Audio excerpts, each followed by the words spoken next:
ప్రభుత్వాలు ఎందుకు అసలు ప్రజల్ని ఎడ్యుకేట్ చేయలేకపోతున్నాయి? ఈ ఈ గ్రహణానికి సంబంధించి గ్రహణం తర్వాత తీసుకోవాల్సిన జాగ్రత్తలు అంటూ బయట ప్రచారం జరుగుతుంది. జ్యోతిష శాస్త్రం నుంచి, నిపుణుల నుంచి, సిద్ధాంతం నుంచి. ఎందుకు ప్రభుత్వం యాక్టివ్‌గా ఉండి ఇది గ్రహణం వల్ల ఎలాంటి ఎఫెక్ట్ ఉండదు, ఉండకపోవచ్చు అంటూ ఎందుకు ఎడ్యుకేట్ చేయలేకపోతుంది? నిజమేనండి. ఇప్పుడు జరుగుతున్న దానికి government should take greater initiative. కొన్ని సెంట్రల్ బాడీస్ ఉన్నాయి. ఇప్పుడు national council for science and technology, children science congress, వీళ్ళు చేస్తున్నారు. They are supported by the government. ఒకప్పుడు ఇప్పుడంటే డివిజన్ వచ్చింది, ఒకప్పుడు ఏపీ సైన్స్ సెంటర్ అని ఉండేది. నేను వెళ్ళాను ఏపీ సైన్స్ సెంటర్కి as a child, as a student. నేను అక్కడికి వెళ్ళి హాబీస్ నేర్చుకోవడానికి, ఫోటోగ్రఫీ, అట్లాగే ఈ గ్రహణాల గురించి తెలుసుకోవాలి అని. బిర్లా సైన్స్ సెంటర్ ఉంది, ప్రభుత్వం స్థలంలో బిల్డింగులు కట్టేశారు, అక్కడ వాళ్ళు చేయొచ్చు కదా. So you are very right to ask this. ఇంతకంటే ఎక్కువ ఎందుకు చేయట్లేదు? ఇద్దరో ముగ్గురో కలిసే ఎందుకు చేయాల్సి వస్తుంది? ఐ థింక్ బికాజ్ కొంచెం జంకుతున్నారు, కొంచెం బెదిరింపులు వస్తున్నాయి.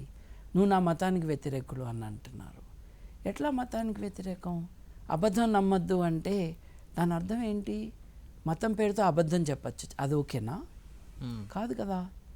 అందుకే నేను గుర్తు చేస్తున్నాను, అవతార పురుషుడు అన్న బుద్ధుడు, హిందువులందరికీ కూడా చాలా ఇన్స్పైరింగ్గా ఉండే వివేకానందుడు, హిందూయిజంలో రిఫార్మ్ తీసుకొచ్చిన Dayananda Saraswati, why I'm a Hindu అని బుక్ రాసిన గాంధీ గారు, రామాయణం మహాభారతాన్ని తర్జుమా చేసి ఈ దేశంలో అత్యున్నత సేల్స్ ఫిగర్స్ తీసుకొచ్చిన చక్రవర్తి రాజగోపాలాచారి, ఇంకా బతికి ఉన్న స్వామి అగ్నివేష్, లేకపోతే రామ్దేవ్ బాబా, వీళ్ళందరూ హిందువులే కదా. అవును, వాళ్ళు జ్యోతిషాన్ని నమ్మద్దని కోపడుతున్నారు కదా.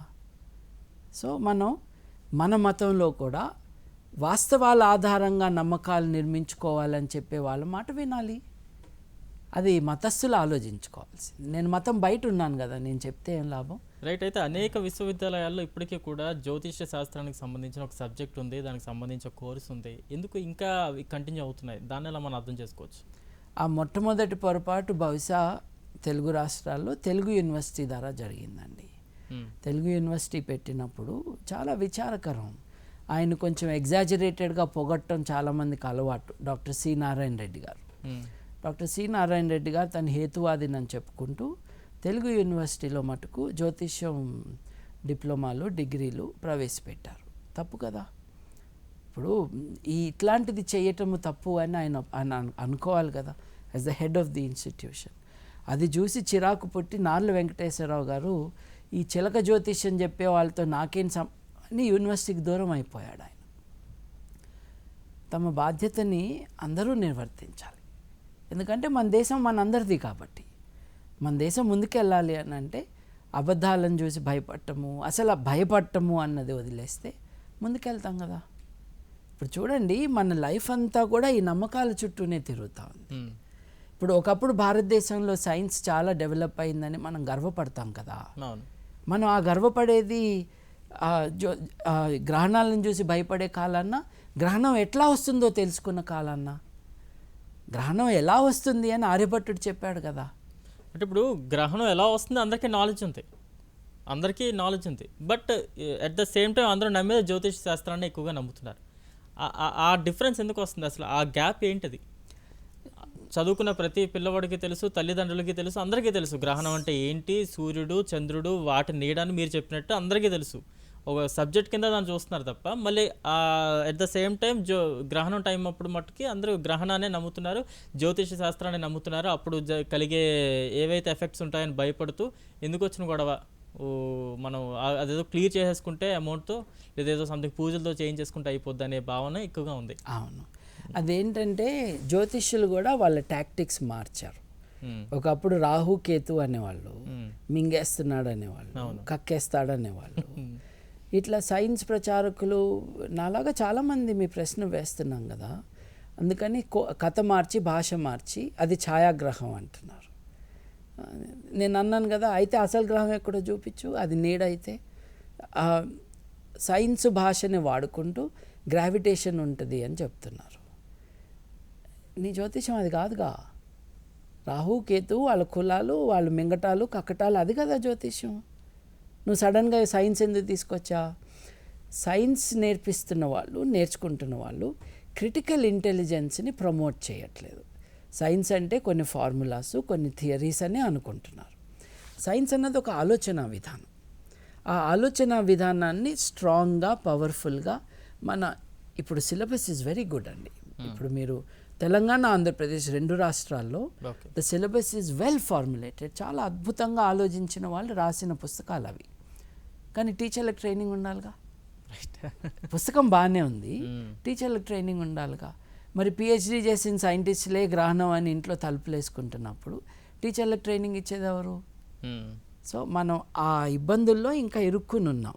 But you have rightly pointed out there is a gap. మనందరం కలిసి దాన్ని పూడ్చొచ్చు. మన దేశం కోసం చేయాలి కూడా. నిజానికి మతం కోసం కూడా చేయాలి. అబద్ధం మీద ఎందుకు ఉండాలి మతం? భయం మీద ఎందుకు ఉండాలి? ఓ పక్కన నాకు ఆల్రెడీ ఎప్పుడో నాకు ఈ వాస్తవాలన్నీ తెలుసు అని అంటున్నాం కదా. అంటున్నప్పుడు ఇది తెలియదేమో, మార్చుకుందాం.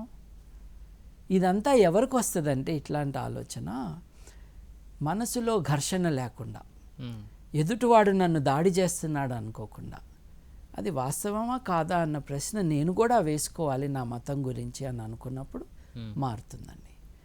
ఈ టీవీ వ్యాపారస్తులు ఎవరైతే జ్యోతిష్యం పేరుతో ఉన్నారో వాళ్ళ ఇన్ఫ్లుయెన్స్ కాస్త తగ్గితే అందరూ ఆలోచించుకోగలరండి. That space to think is needed. ఆ space to think should be created. అయితే ఇంకోటండి, ఈ గ్రహణం సమయంలో ఇంట్లో ఫ్రిడ్జ్లో ఉన్న ఐటమ్స్ పడేయాలి, లేదా అప్పటి వరకు వండుకున్నవన్నీ కూడా తినకూడదు, పడేయాలి, మళ్ళీ ఫ్రెష్గా వండుకోవాలి అంటాం. అప్పటి వరకు ఇంట్లో ఉన్న బకెట్లో ఉన్న వాటర్ పడేయాలి అంటాం. అలాంటి బయట చెరువుల్లో నీళ్ళు పరిస్థితి ఏంటి? అలాగే బయట ఉన్న అప్పటి వరకు షాప్స్లో ఉన్న రా మెటీరియల్ పరిస్థితి ఏంటి? మళ్ళీ మనం రేపటి రోజు అదే సాయంత్రం వెళ్ళి మళ్ళీ కొనుక్కుని తినే పరిస్థితి ఆ మెటీరియల్. మరి దీన్ని ఎలా అర్థం చేసుకోవచ్చు? నవ్వటమే దాని గురించి. అర్థం చేసుకునేది ఏం లేదు. ఇది అర్థం లేని మాట. ఇప్పుడు మీరు అన్నట్టుగానే వాటర్ ట్యాంక్లో నీళ్ళు ఏం చేయాలి, ట్యాప్లో వస్తున్న నీళ్ళు ఏం చేయాలి, ఎప్పుడో కురిసిన వానలో వచ్చి సరస్సులో కొలంలో ఉన్న నీళ్ళని ఏం చేయాలి, ఏం చేయాలి? అలాగే ఉంచుతాం. దాంట్లో ఉన్న చేపలు, తాబేళ్ళు, మొసళ్ళు బాగానే ఉన్నాయి కదండి. ఇప్పుడు రాత్రిపూట తిరిగే ఇప్పుడు నిశాచర జీవులు కూడా ఉన్నాయి కదా, అవన్నీ దాక్కుంటున్నాయి. ఆ గ్రహణం వచ్చినాయి, వాటికి ఏం కావట్లేదే. ఈ గ్రహణం మరి మనకే ఎందుకు వస్తుంది, మన దేశంలోనే ఎందుకు వస్తుంది? ఒకసారి ఆలోచించాలిగా. ఇన్ని జంతువులు ఉన్నాయి, జంతువులన్నీ లోపల దాక్కుంటాయండి గ్రహణం టైంలో, ముఖ్యంగా సూర్యగ్రహణం టైంలో. సూర్యగ్రహణం అంటే పగలు కాబట్టి నేను అనేది, పగలకే కదా వచ్చేది సూర్యగ్రహణం. ఆ టైంలో ఏ జంతువుని లోపలికి వెళ్ళమని ఎవరు బెదిరిస్తున్నారు? అవి టీవీ చూడ కాబట్టి హాయిగా ఉన్నాయి, ఎవరు చెప్పట్లే వాటికి భయపడమని. వాటికి పుట్టే సంతానం గ్రహణం మొర్రు ఉందా వాటికి? చెట్లు ఎక్కడ దాక్కుంటున్నాయి? వాటికి వచ్చే కాయలు ఏమైనా వికృత ఆకారంలో వస్తున్నాయా? ఎవరికీ కాకుండా ఈ ప్రత్యేక గ్రహణ కిరణాలు ఈ దేశంలో ఏ మతస్థులు ఉన్నారు, వాళ్ళలో ఆడవాళ్ళు ఎక్కడా, వాళ్ళలో ప్రెగ్నెంట్ ఎవరు అని ఎత్తుక్కుంటా వస్తున్నాయా? We must ask ourselves. సరే, మతపరంగా మీకు నమ్మకం ఉండొచ్చు, కానీ భయం ఎందుకండి? వై? ఇంట్లో ఉన్న ఆహారం పారేసుకోవద్దు అంటే హితవు కోరి చెప్పేదే కదా. నువ్వే కష్టపడి వండుకున్న తిండిని పారేయద్దు అని అంటాము. మనందరం అనుకోము ఇంట్లో ఈ ఫుడ్ పారేయద్దు, రేపు తిందాము, ఫ్రిడ్జ్లో పెట్టుకుందాము అని. ఎందుకు? మనకున్న రిసోర్సెస్ని మనం వేస్ట్ చేసుకోకూడదు అని. అట్లాంటిది ఎవరో ఏదో చెప్పారని మనల్ని భయపెట్టిన కారణంగా కష్టపడి వండుకుని, డబ్బులు ఇచ్చి కొనుక్కుని తెచ్చుకుని వండుకుని, గ్యాస్కి డబ్బులు, ఎలక్ట్రిసిటీకి డబ్బులు, ఆ వస్తువు అది పారేయటం ఏంటండి? నిజంగా పారేయాలనిపిస్తే ఆకలిగా ఉన్న వాళ్ళు చాలామంది ఉన్నారు, ఎవరికన్నా ఇవ్వండి. గ్రహణం మీద ఇటువంటి నమ్మకాలు లేని వాళ్ళు ఉంటారు, వాళ్ళకి ఇవ్వండి. ఈ దేశంలో చెప్పండి, అంటే ఈ ఎన్నో గ్రహణాలు, సూర్యగ్రహణాలు కానీ చంద్రగ్రహణాలు కానీ మన లైఫ్ స్పాన్లోనే ఎన్నో చూసేసాం.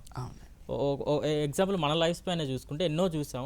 ఇప్పటికీ ఆ గ్రహణం వల్ల ఉండే ఎఫెక్ట్ని నమ్మే ప్రజలు పెరుగుతున్నారా? ఆ పర్సంటేజ్ తగ్గుతుందా? మీ విశ్లేషణ ప్రకారం ఎలా ఉంది? తగ్గుతున్నారండి, తగ్గుతున్నారు. కాకపోతే విజిబిలిటీ, ఈ మూఢనమ్మకానికి విజిబిలిటీ అన్నది ఎక్కువ రావటానికి కారణం ప్రచార మాధ్యమాల కారణం, అంతకంటే ఏం లేదు. And there affordability. ఇప్పుడు అడ్వర్టైజ్మెంట్ ఇచ్చి వ్యాపారం నడుపుకుంటున్నది ఈ నమ్మకం చుట్టూ కాబట్టి ఇట్ ఈస్ గెటింగ్ రీఇన్ఫోర్స్డ్. ఇప్పుడు అవును టీవీలో చెప్పారు కదా అంటున్నారు, పైన ప్రాయోజిత కార్యక్రమం అన్న మాట చదవట్లేదు, స్పాన్సర్డ్ ప్రోగ్రామ్ అన్న చదవట్లేదు. ఇప్పుడు every TV channel is like that, yours also is not different.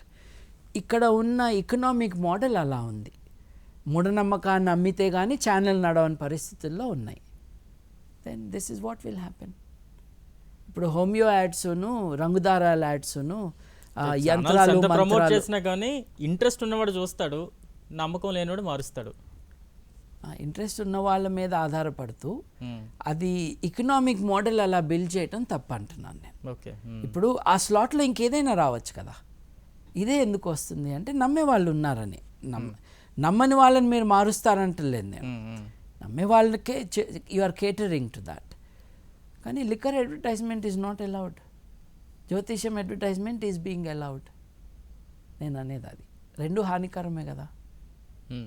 ఇప్పుడు అది నిజం కాదన్నాక నిజం మీద వ్యాపారం, నిజం మీద బిజినెస్, మీరు చెప్పండి సార్, చేతికి రంగుదారం కట్టుకుంటే అదృష్టం మారుతుందా? శ్రీలక్ష్మి మహాయంత్రం నుంచి నాకు ఫోన్లు వస్తూ ఉంటాయి, వారి వారి నమ్మకాల మీద అది బేస్ అయి ఉంటుంది. అది నేను అనేది. ఇప్పుడు 5,000 రూపాయలది 1,500కే ఇస్తున్నాను, 1,900కే ఇస్తున్నాను, ఆలసిస్తే ఆశాభంగం అని నాకు ఫోన్లు వస్తాయండి. ఏమొస్తుంది నాకు ఈ 2,000 రూపాయలది అంటే, మీకు అదృష్టం వస్తుంది. నాకు అదృష్టం బాగానే ఉంది, ఎందుకంటే కష్టపడతాను కాబట్టి. గ్రహాల కారణం కాదు, నువ్వు ఇచ్చే రంగుదారాల కారణం కాదు. అవును 2,000 రూపాయలకి ఎంతమందికి అమ్ముతున్నావు, నువ్వే కట్టుకోరాదు ఆ యంత్రం, నీకే ఎక్కువ డబ్బులు వస్తాయిగా, అసలు అమ్మాల్సిన అవసరం ఏంటి, ఆ ఎక్కువ డబ్బులతో ఫ్రీగా అయ్యి అందరూ రిచ్ అయిపోతారు. ఇంత బీద దేశంలో అందరినీ మభ్యపెట్టి నీకు ఈ యంత్రం ద్వారా డబ్బులు వస్తాయి, నీకు దిష్టి తగులుతుంది కాబట్టి దిష్టి యంత్రము. ఈ గ్రహణ కిరణాలు లాంటివే, ఇప్పుడు నీడ నుంచి కిరణాలు వస్తాయి అన్నట్టుగా దిష్టి అంటే ఏంటండి, మన కంట్లోంచి కిరణాలు వెళ్ళి ఎవరికో తగలాలి కదండి. కానీ చూపు అంటే ఏంటండి, ఎక్కడి నుంచో దేని మీదో పడి మన కంట్లోకి రావాలి కదా కాంతి. బేసిక్ స్కూల్ సైన్స్, ఇంగిత జ్ఞానం. అలాగే ఎదుటివాడు నాకు శత్రువు అనుకున్న ఒక రాంగ్ అప్రోచ్. నష్టపోవద్దు అని శత్రువు చెప్తాడా, నష్టపోమని చెప్తాడా శత్రువు? ఒకసారి ఆలోచించండి. హితవాదం, హేతువాదం కాదు, అది హితవాదం. ఒకసారి ఆలోచించండి, నష్టపోవద్దు. అట్లాగే నిజంగా మీరు విధిని నమ్మితే జ్యోతిషాన్ని ఎట్లా నమ్ముతారు? క్రితం జన్మలో మీరు చేసుకున్నవన్నీ కారణంగా ఈ జన్మలో అన్నీ జరుగుతూ ఉంటే ఒక గడ్డిపోచ, 2 మంత్రాలు, ఒక కమండలంతో మార్చేస్తారా క్రితం జన్మలో చేసినవన్నీ? కుదరదుగా. ఈ మతంలోనే 2 రకాల నమ్మకాలు ఉన్నట్టు తెలుస్తుంది కదా, ఆలోచించుకోండి. మతం బయట ఉన్నాను నేనేం ఆలోచించక్కర్లా. కానీ అందరూ నా మిత్రులే కాబట్టి అందరి హితవు కోరుతూ ఒక మాట చెప్పడం తప్పులేదు. వినేవాళ్ళు వింటారు, వినని వాళ్ళు ఇట్స్ ఓకే.